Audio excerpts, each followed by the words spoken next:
Assalamualaikum warahmatullahi wabarakatuh. 107. Iya benar.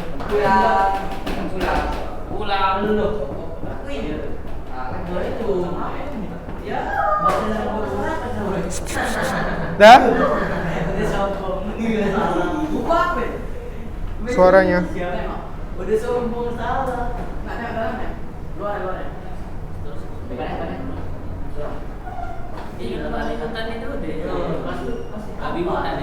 Iya, gak apa-apa kita baca lagi bentar.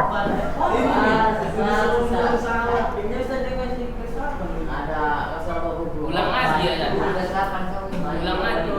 Belum kalian kita kan kemarin belum menentukan konteks. Coba baca dulu. Yang 101-nya. Dari pendahuluan. Enggak, yang dari cerita itu aja. Kali ini dimulai. Kembalinya. Oh. Mapel ini dimulai dengan keterangan. Bab pertama di Baduy Hutan halaman 1. Dibuka dengan adegan pertarungan sang tokoh utama si Bujang melawan monster menakutkan. Ini udah Baduy Hutan raksasa. Ia ikut serta bersama putra Baduy Hutan pimpinan Tauke Muda. Di tengah hutan gelap mereka dihadang Raja Babi. Semua terdesak. Bujang berkalimat heroik mengalahkan sang monster. Sejak pergulatan itu, Bujang tak lagi memiliki rasa takut. Aku tidak takut. Jika setiap manusia memiliki 5 emosi, yaitu bahagia, sedih, takut, jijik, dan kemarahan. Aku hanya memiliki 4 emosi. Aku tidak punya rasa takut. Itu Terelie membuka cerita dengan amat elegan. Pada bab berikutnya, mulailah dikenalkan secara lebih mendalam tokoh Bujang beserta orang terdekatnya. Bapaknya bernama Usama. Ia yang lumpuh itu kemudian mengetahui merupakan mantan tukang pukul nomor 1 keluarga Tong. Mamanya bernama Mida. Ia merupakan putri dari tuanku Imam, pemuka agama di Pulau Sumatera. Pernikahan kedua insan dan strata dan kultur berbeda itu menyebabkan mereka harus terusir dari kampung. Lantas menetap di Talang atau semacam kampung, kawasan Bukit Barisan, Sumatera. Kejadian melawan Baduy Hutan menjadi awal kisah hidup baru Batu Bujang yang waktu itu masih 15 tahun. Tauke Muda mengajaknya pergi ke kota. Dia meminta bapak dan mama Bujang mengizinkannya pergi. Bapak setuju, mamanya berat melepaskan. Namun ia tak kuasa menolak. Ini adalah bagian dari perjalanan antara bapak Bujang dengan Baduy Muda. Janjian tuh. Lanjut. Lagi pula ia ingin putra semata wayangnya itu maju, tak hanya berputar dengan hutan dan ladang di Talang. Sebelum keberangkatan sang anak, mama menitipkan pesan yang begitu berharga. Keseruan kisah novel ini terus berlanjut. Ini dibawa menuju waktu 20 tahun kemudian saat Bujang 20 tahun kemudian saat Bujang anak Talang dan Malang itu berubah menjadi pribadi yang sangat mantap, akademis, tokoh yang bermata tajam. Ia menemui calon presiden terkuat, memperingatkannya agar tak mengubah apapun, tak mengusik bagaimanapun sistem keluarga Tong, yakni bisnis atau ekonomi atau ekonomi bayangan. Selepas itu alun kembali berkelindan ke masa lalu.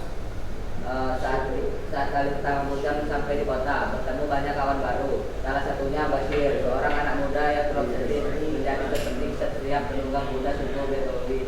Ini jelas apa tujuan Bujang diajak oleh Tauke Muda. Dia akan dilatih seperti bapaknya, menjadi tukang pukul nomor 1 keluarga Tong.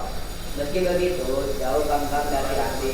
Harapan itu membuat bukannya berlatih silat dan bela diri.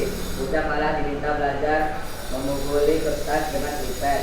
Dibimbing Frans, guru asal Amerika. Bujang bosan. Dia lantas meminta Tauke mempersamakannya dengan teman yang lain, berlatih bela diri dan ikut operasi.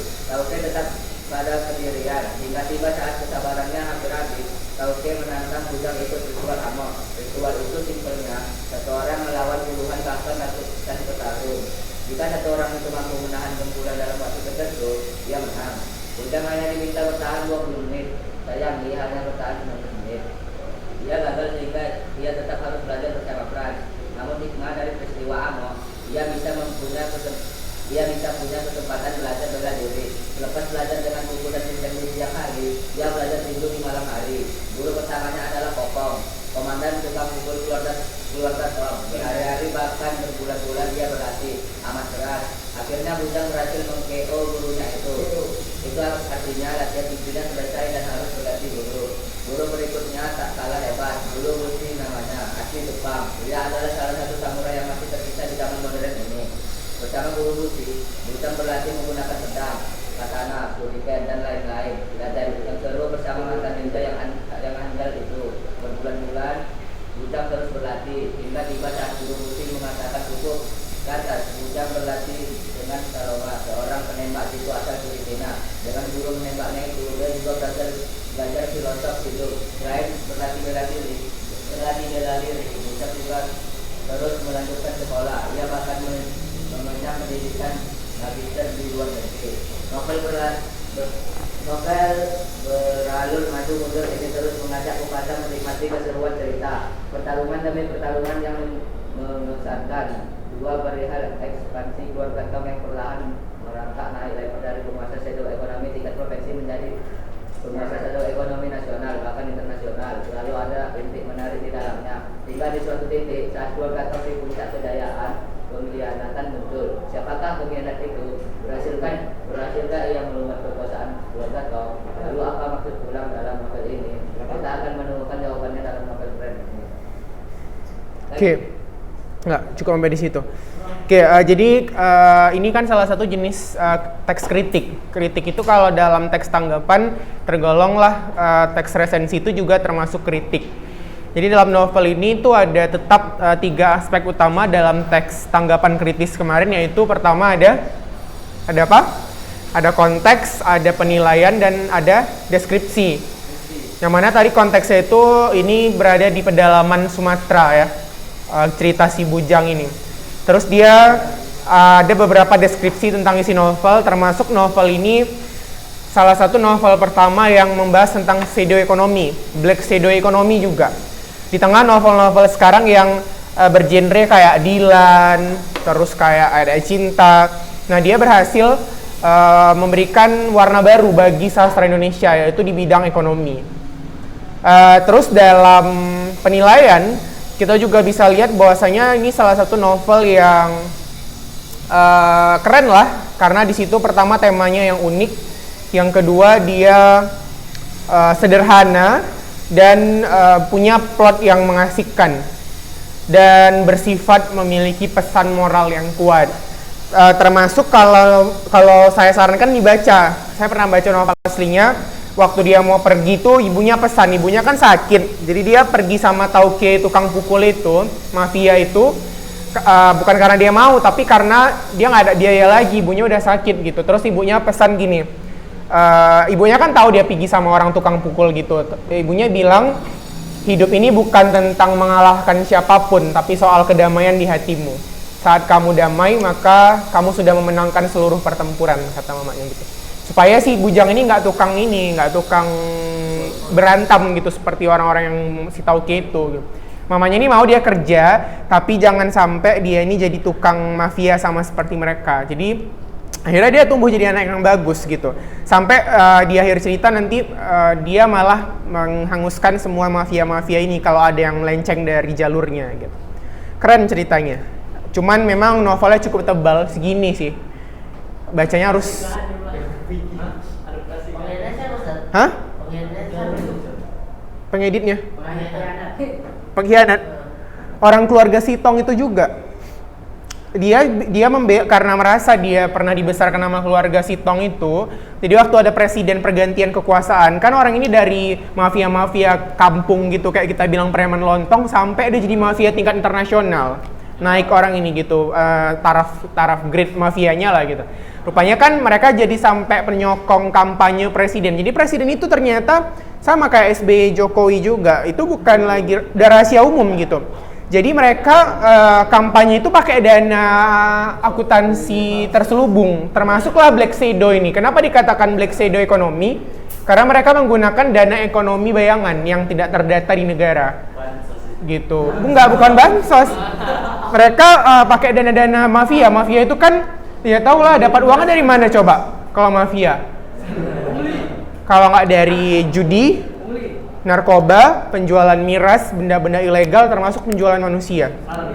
ya kan? Itulah uang-uang mafia. Tapi mafia ini dana simpanan yang tidak terdeteksinya itu besar. Makanya kaum politik tuh sering berjabat tangan sama mereka. Cuman kita nggak nampak aja di depan layar gitu. Makanya si Tong ini termasuk mafia yang sebenarnya cara kerjanya adil lah gitu. Tapi lama-lama banyak bawahan-bawahan si Tauke itu tadi yang melenceng lah gitu. Akhirnya dia pai sama si bujang ini gitu, ditertibkan gitu sama dia. Walaupun dia pernah merasa berutang budi, tapi akhirnya dia juga menghanguskan sebagian besar mafia ini. Karena dia merasa udah merugikan negara gitu. Kalau kita berselancar di internet yang kalian pakai untuk main game apa segala macam itu cuman sampai level, ada 4 level internet sebenarnya.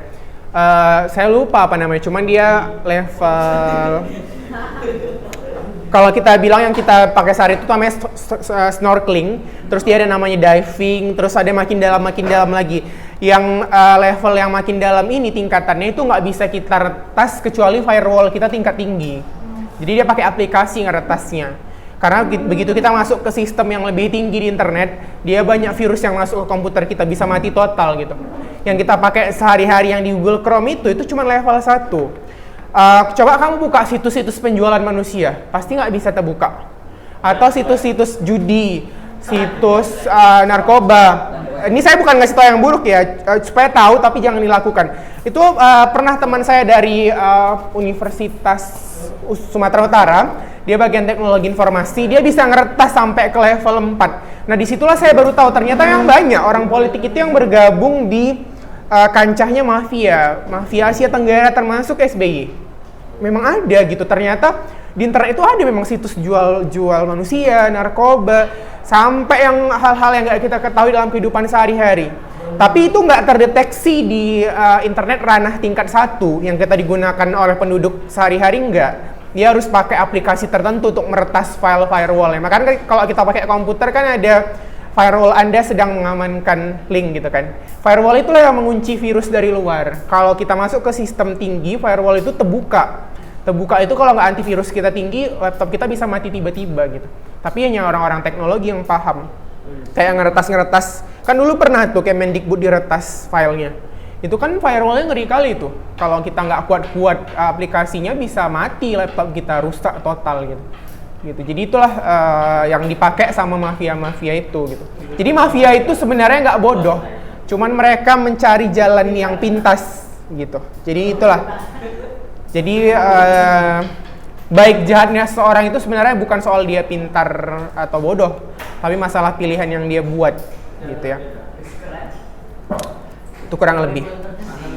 Nah itulah dia, iya banyak sih, masih muda juga pada bisa hacker gitu kan. Cuman ya kembali lagi fungsi hacker itu untuk apa gitu. Banyak di kampus itu mahasiswa yang kadang menghacker laptop dosennya.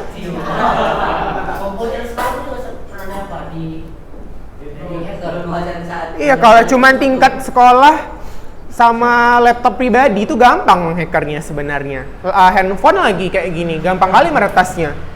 Masuk kita ada aplikasinya gitu kan, kita bisa ngeretas semua isi WA apa segala macam. Gitu.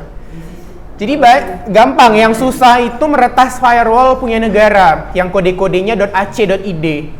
Nah, kalau .com itu masih mudah meretasnya, tapi kalau kode websitenya .ac.id, kan kalau Kemendikbud, terus situs universitas, pasti belakangnya itu kodenya ac.id kan. Nah itu susah ngeretasnya, karena firewall-nya tingkat tinggi. Gitu, makanya kalau punya negara itu susah. Tapi kalau yang website biasa tuh gampang sebenarnya. Cuma sekarang kan udah ada undang-undangnya cybercrime. Kalau peretasan itu terdeteksi sama polisi itu pun pinter loh. Polisi sekarang kan ada bagian IT-nya, itu bisa ditangkap kita. Apalagi kalau kita ngeretasnya dengan tujuan yang sifatnya komersil, misalnya penipuan, jualan online, misalnya kamu ngeretas Shopee, terus kamu ngambil uang di Shopee itu bisa ditangkap. Gitulah kurang lebih yang dikatakan sebagai pseudo ekonomi. Jadi itu ada di kehidupan kita, cuman kita nggak sadar.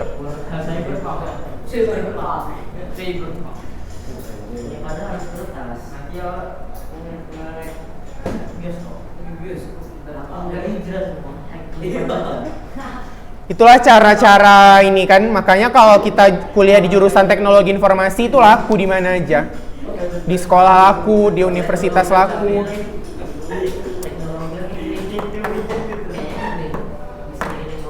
Iya, yang prospektif di masa depan itu kayak aktuaria, itu jurusan prospektif. Aktuaria itu kayak bagian penilai bursa saham.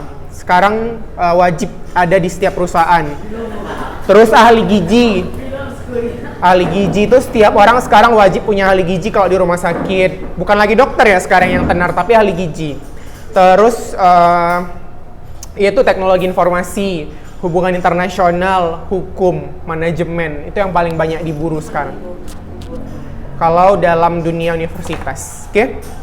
Nah, kalau tidak ada pertanyaan untuk teks itu tadi, kita berlanjut ke teks berikutnya. Di halaman 117. Nama teksnya teks diskusi.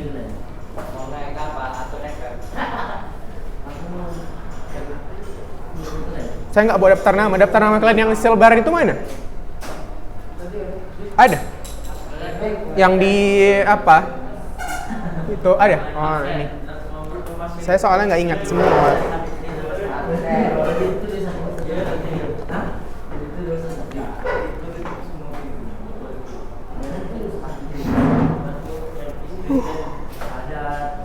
Fatih ada Fatih. Oh, ada. Baca dulu Fatih halaman 117. Enggak, di halaman 116.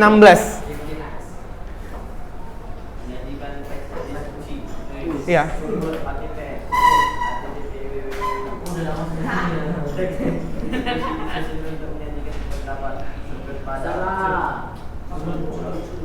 Sudut pandang atau perspektif berbeda terhadap suatu perusahaan. Misalkan kegiatan ini dapat dijumpai misalnya pada rapat OSIS tentang penyusunan kegiatan OSIS yang paling tepat atau rapat BRT. Saat membicarakan masalah sampah di lingkungan RT, setiap orang mengajukan pendapat yang berbeda-beda. Ada pendapat yang setuju mendukung terhadap suatu gagasan, ada yang bertentangan, ada juga yang masih ragu. Gagasan dan argumen dari semua sisi dievaluasi sebelum menentukan keputusan. Teks diskusi atau tulisan maupun tulis dapat menguji topik yang kontroversial, menggunakan argumen secara lengkap terhadap topik dan harus meyakinkan pada pelajaran sebelumnya sudah dipelajari tentang teks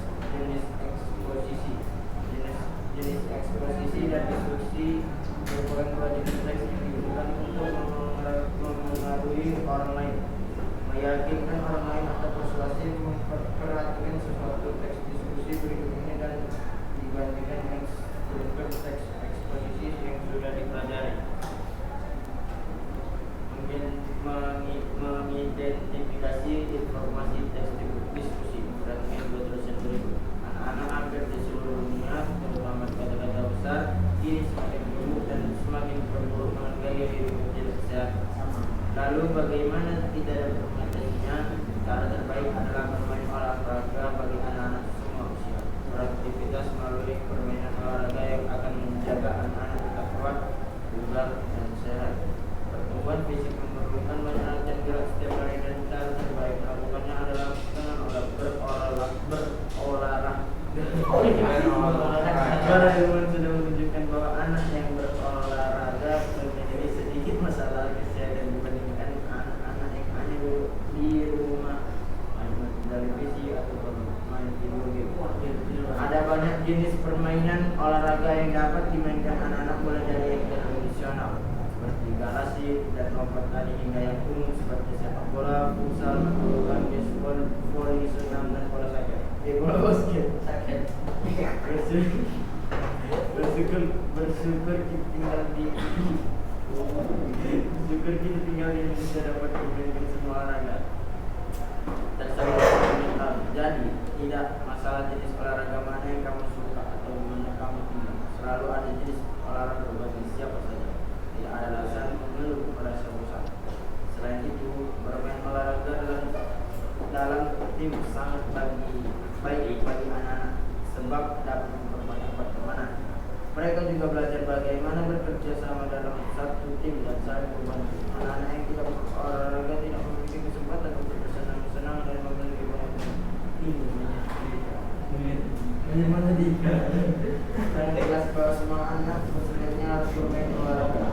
Olahraga membantu mereka memiliki kendali, menjaga kebugaran dan kesehatan, dan belajar bagaimana bekerja sama dengan orang lain. Bermain olahraga saling menyenangkan dan jauh lebih baik daripada bosan dan suntuk di rumah.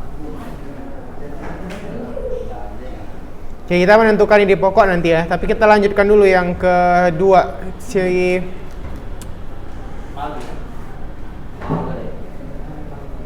Zikri ada Zikri? Mana baca Zikri? Yang kesadaran rakyat ini. Iya. Kesadaran rakyat Indonesia membayar pajak masih sangat rendah, sementara penerimaan negara selama 5 tahun terakhir 75 sampai 85% berasal dari penerimaan pajak. Haruskah kita berubah terus dengan bangsa asing?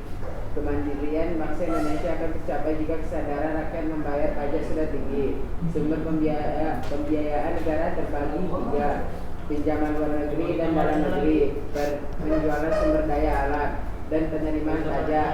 Utang luar negeri dan dalam negeri dapat memberatkan posisi APBN Republik Indonesia karena utang luar negeri tersebut harus dibayar beserta dengan bunganya. Negara akan dicap sebagai negara miskin dan tukang utang karena tidak mampu mengatasi perekonomian negara sendiri. Perjualan sumber daya alam secara berlebihan dapat menyebabkan kerusakan lingkungan atau ekosistem serta membuat sumber daya alam tersebut menjadi langka. Penerimaan negara melalui pajak merupakan satu-satunya sumber penerimaan negara yang minim risiko serta dapat meningkatkan kemandirian bangsa.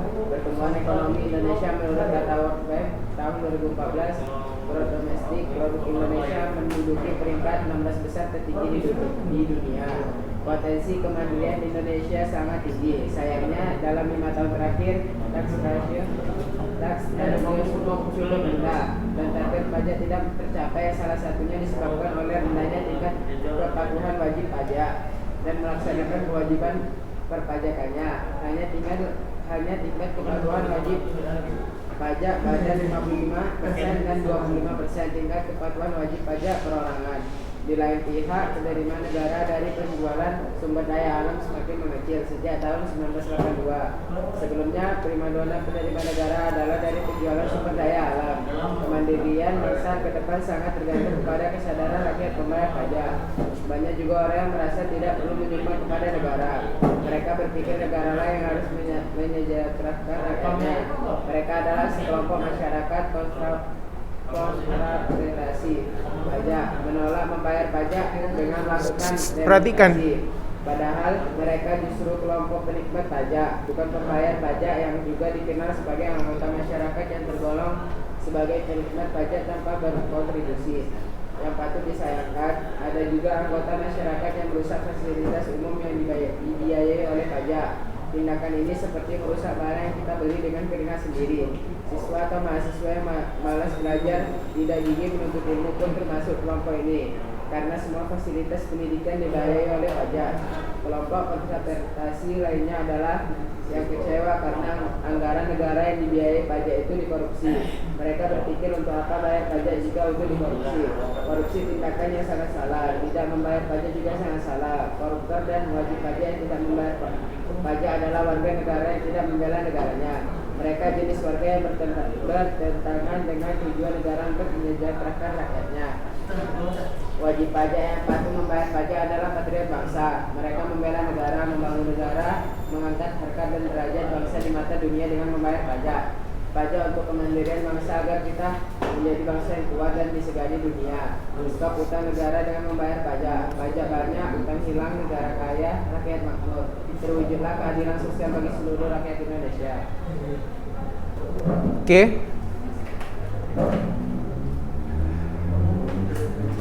Oke, jadi berbicara mengenai teks diskusi. Teks diskusi ini adalah jenis teks yang sebenarnya memandang suatu pendapat dari sudut pandang pro dan kontra.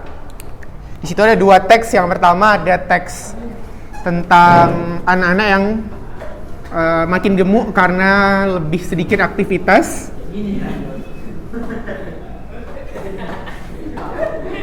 Sebenarnya gemuk yang dimaksud di situ adalah yang kayak dia kekurangan gerak, kayak kalian pernah nonton film kartun Wall-E nggak? Wall-E, Disney, Dear Disney, yang tentang robot.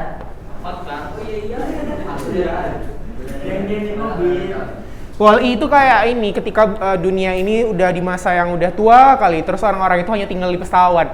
Kerjanya itu cuma main game, terus makan, main game, makan, sampai akhirnya dia udah nggak bisa bergerak lagi, badannya jadi besar kali gitu. Jadi itu menggambarkan dunia modern masa depan ya bakal gitulah, karena kan pekerjaan kita tuh sekarang hampir semuanya bisa dikerjakan komputer. Pesan makanan aja udah tinggal pencet aplikasi, sampai beli di supermarket, sampai kurir tinggal pencet, sampai belanja tinggal pencet, nggak ada yang perlu keluar rumah lagi gitu kan. Sampai akhirnya diprediksi lah di Wall-E itu Indonesia tuh tinggal sampah, terus ada satu robot namanya Wall-E. Wall-E itu yang mengolah sampah itu. Hah? Nggak ingat saya robotnya. Robotnya peta. Robotnya peta. Matanya biru. Enggak, hijau.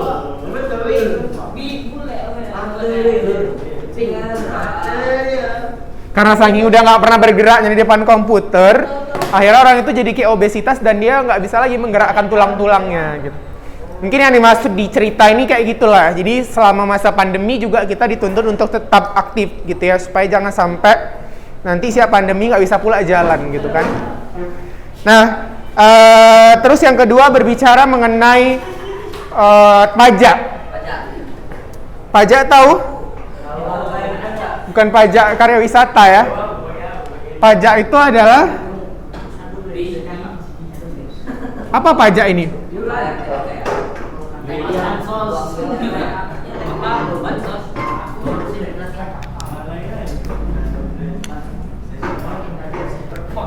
Pajak itu adalah sebagian persen pendapatan yang diambil pada tingkat pendapatan tertentu. Jadi kalau misalnya dia udah pendapatannya di atas 5 juta, biasanya kena pajak. Tapi di bawah itu biasanya enggak. Nah, jadi pajak ini diambil sebagai salah satu pendapatan APBN. Jadi APBN itu, ini kan kita mengambil ide pokok nih. APBN itu ada 3 sumbernya. Pajak, satu hasil alam, terus sama pinjaman luar negeri, utang. 3 ya. Jadi kalau misalnya pajaknya macet atau hasil alamnya tidak ada yang bisa diekspor, maka utangnya pasti meningkat. Kalau utangnya meningkat, bunganya meningkat, APBN-nya makin rendah, negaranya akan tercatat sebagai negara miskin. Termasuk kita lah sebagai negara, kita udah masuk ke negara tingkat menengah ke atas, kita jadi turun lagi jadi tingkat menengah ke bawah selama masa pandemi. Karena masalah ekonomi. Nggak, masalah ekonomi kita selama masa pandemi ini kan terus merosot, termasuk putus sekolah. Itu kan dilihat dari PBB. Angka putus sekolah, jumlah pengangguran, tingkat kemiskinan, kriminalitas, itu yang menyebabkan kita masuk lagi ke level bawah. Nah, jadi di APBN ini kita dituntut untuk membayar pajak. Pajak itu ada 2 sebenarnya penggunaannya, untuk invest yang tampak dengan invest yang tidak tampak. Kalau yang tampak itu seperti pembangunan jalan, infrastruktur, pembelian buku-buku di sekolah, itu yang nampak. Yang tidak tampak tuh contohnya kayak vaksin, itu kan gratis tuh, invest yang tidak tampak. Kepintaran yang ditanamkan kepada kalian, kesehatan, pendidikan, itu kan investasi yang secara tangible atau secara terlihat mata tidak nampak, tapi ada gitu kan, dananya dipakai. Vaksin itu berapa miliar ya habis gitu kan, tapi kan secara benda nggak nampak mana hasilnya. Tapi kesehatan itu salah satu bentuk investasi negara, karena kalau kalian sakit, negara juga akan yang bakal mensubsidi orang-orang yang misalnya kayak orang merokok. Dia kan sering ngerasa gini kalau orang merokok, sibuk kali kau urus hidup kau aja, ngapain kan merokok pakai uang aku, katanya gitu. Padahal kalau dia sakit, misalnya dia kena kanker paru, dia ke rumah sakit lah, terus ditalangi sama BPJS. Satu orang yang merokok itu berapa coba biaya kesehatannya? Kalau kanker paru, sekali kemo, rumah sakit mungkin ada sampai ratusan juta satu perokok. Kali berapa ratusan perokok? Berarti berapa pajak negara yang diambil untuk menyehatkan mereka? Dan itu diambil dari orang-orang produktif yang sehat dan bekerja. Jadi kalau ada orang beranggapan ketika dia merokok dia tidak menyusahkan orang lain, itu anggapan yang sangat salah sekali. Kenapa? Ketika dia sakit, dia mau nggak mau bakal mengambil uang rakyat untuk menyehatkan diri dia. Itu kan egois tandanya. Gitu. Jadi dia merasa tindakan dia itu nggak berdampak bagi orang lain, padahal itu sangat berdampak sekali. Gitu. Termasuk ketika kalian malas belajar, itu termasuk bentuk korupsi loh. Jadi korupsi itu bukan masalah uang doang. Kalau kita malas belajar, kalian sedang korupsi sama negara ini. Kenapa? Karena setiap kepala di dalam data Dapodik, kalian ini dibiayai satu kepala itu 1.500.000 per tahun subsidinya. Dalam data Dapodik itulah yang dijadikan dana bos sekolah.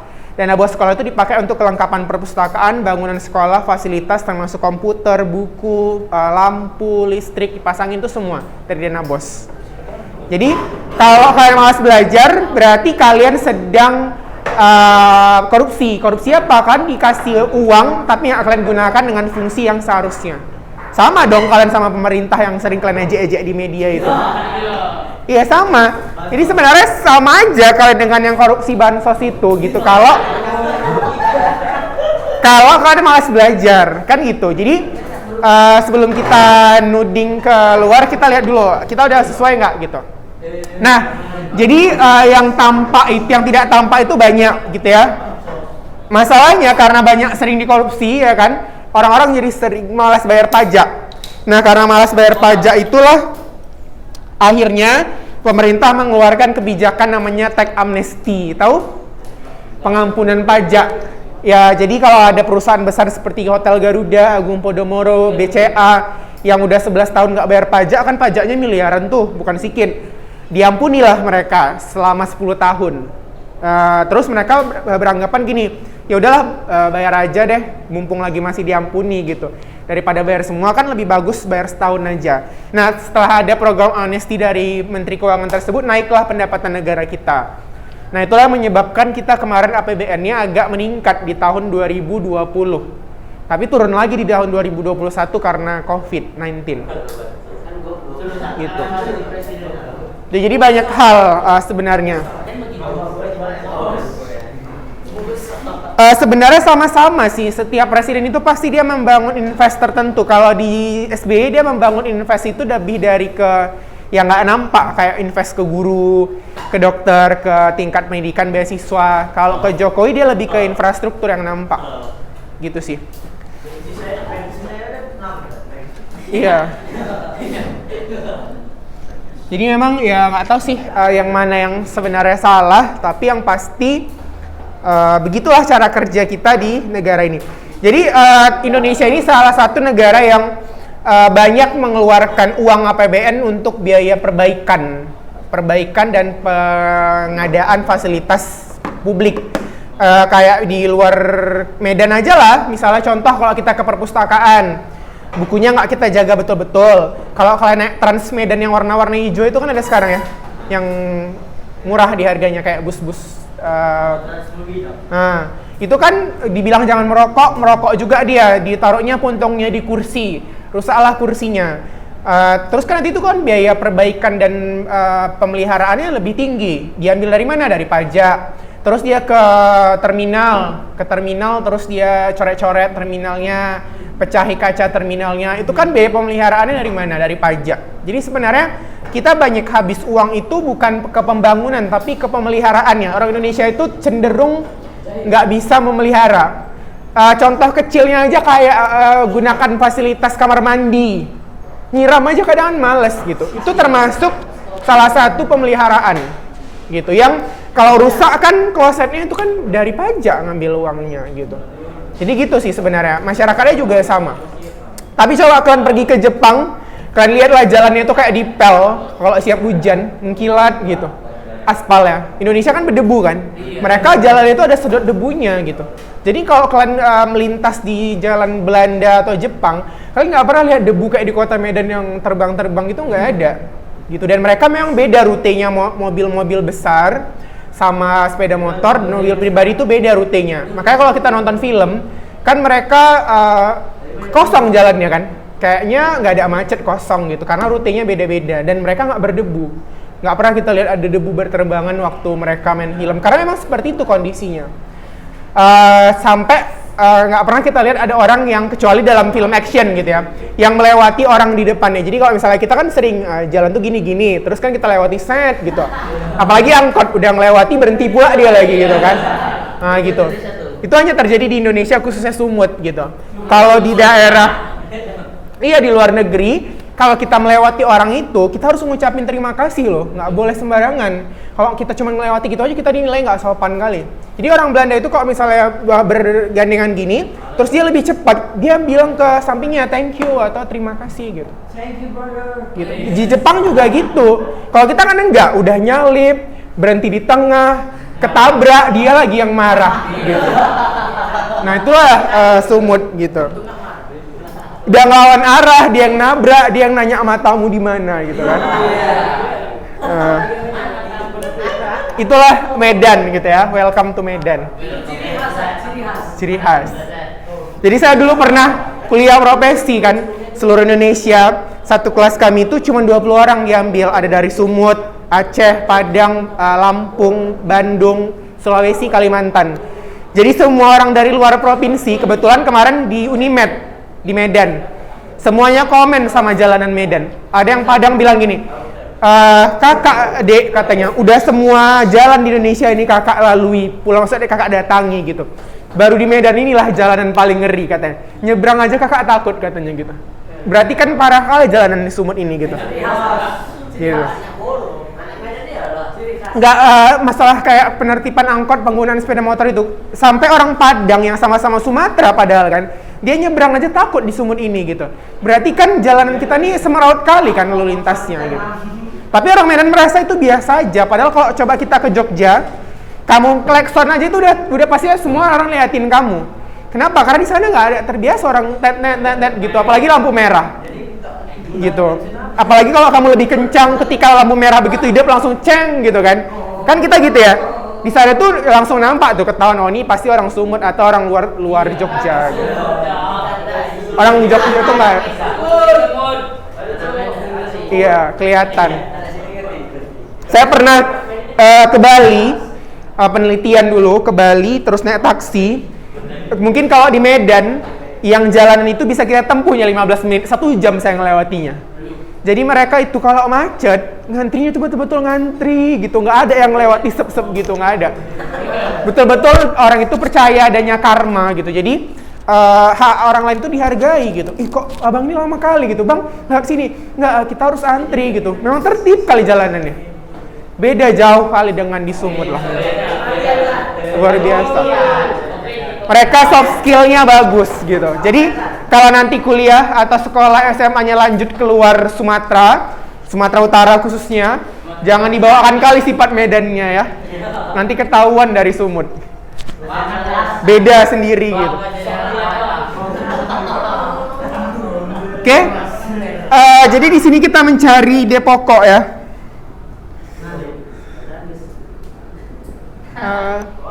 Belum.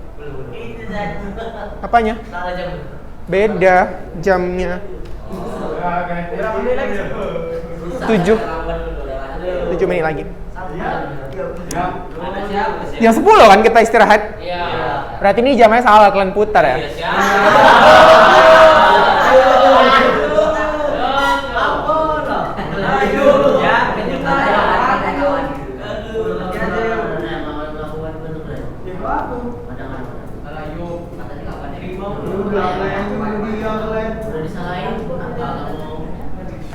Oke, jadi kalau kita definisikan, ide pokok itu adalah simpulan yang bersifat umum. Ya, di situ kita disuruh menentukan ide pokok. Ide pokok karena dia bersifat umum, maka dia butuh kalimat penjelas yang sifatnya khusus. Apa ciri yang umum itu? Biasanya dia mengandung kata-kata seperti adalah, terus ada kata-kata akan,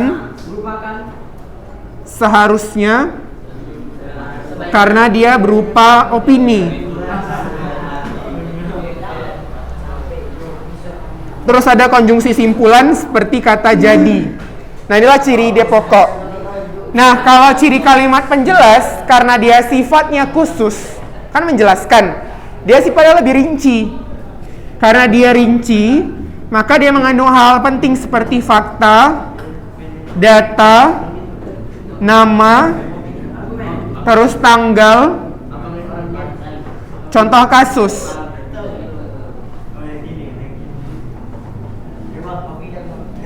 Nah, itu dia cirinya. Jadi kalau misalnya kita lihat sebuah paragraf, lihat aja lah keberadaan ininya, kalimat umum dan khususnya. Kan ada dua, kalau berdasarkan letak gagasan inti, ide pokok itu ada yang letaknya di awal, ada yang di awal berarti dia deduktif. Kalau dia akhir dia berarti induktif. Nah, perhatikan ide pokok tidak sama dengan si kalimat utama. Yang kalau dikatakan sebagai ide pokok itu dia sifatnya inti. Jadi kalau ide pokok berarti dia inti dari kalimat utama. Ya, inti dari kalimat utama. Nah, inti dari kalimat utamanya ini bisa berbentuk subjek, predikat, objek, bisa subjek, predikat saja. Kalau dia SPO berarti kalimat transitif. Kalau dia SP berarti kalimat Contoh, nenek berbelanja di pasar. Intinya apa? Nenek ya, intinya cuma subjek predikat saja. Tapi kalau kakak menyiram bunga di halaman, berarti intinya adalah kakak menyiram, intinya adalah SPO. Jadi ada dua, bisa SPO, bisa SP, tergantung keberadaan. Yang pasti keterangan tidak diikutkan. Jadi perhatikanlah kalau soal-soal menanyakan ide pokok, kamu ambil intinya saja. Ya? Oke, bisa? Ada pertanyaan? Coba lihat di paragraf 1 tadi. Yang dicerita anak-anak gemuk tadi. Yang paragraf 1, kan ada di situ anak-anak di seluruh dunia kini semakin gemuk dan diperburuk dengan gaya hidup yang tidak sehat. Bagaimana kita mengatasinya? Cara terbaik adalah bermain olahraga. Di situ kan ada di tabel dia pokoknya katanya cara mengatasi anak-anak bertambah gemuk. Nah, dia di situ di kalimat ada kata adalah kan. Nah, adalah itulah ciri dari kalimat utama atau ide pokok. Yang diambil intinya aja. Iya.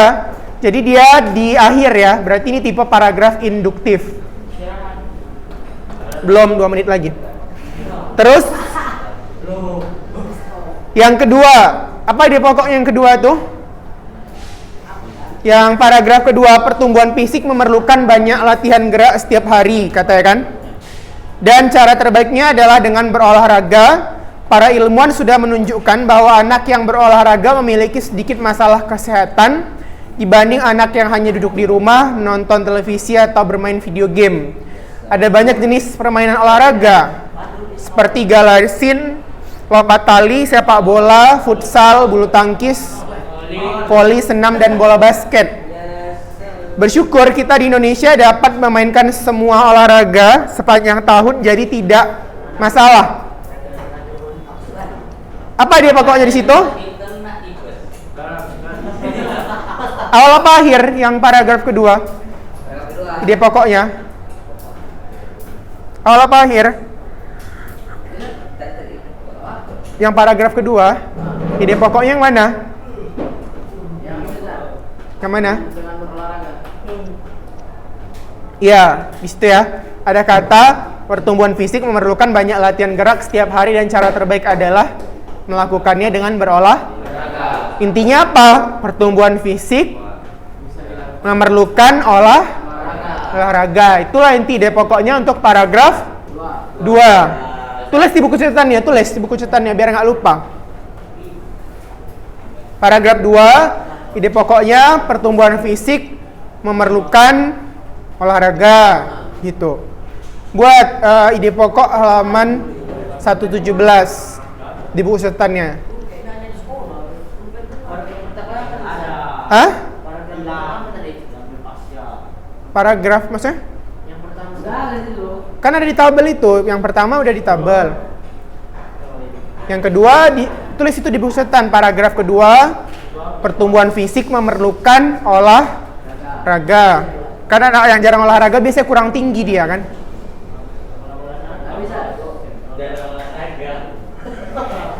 Ya memang tinggi tuh gen, tapi kalau kita olahraga dibantu makin tinggi biasanya. Dah? Nanti kita lanjutkan, ini sudah istirahat, silakan istirahat. Assalamualaikum warahmatullahi wabarakatuh.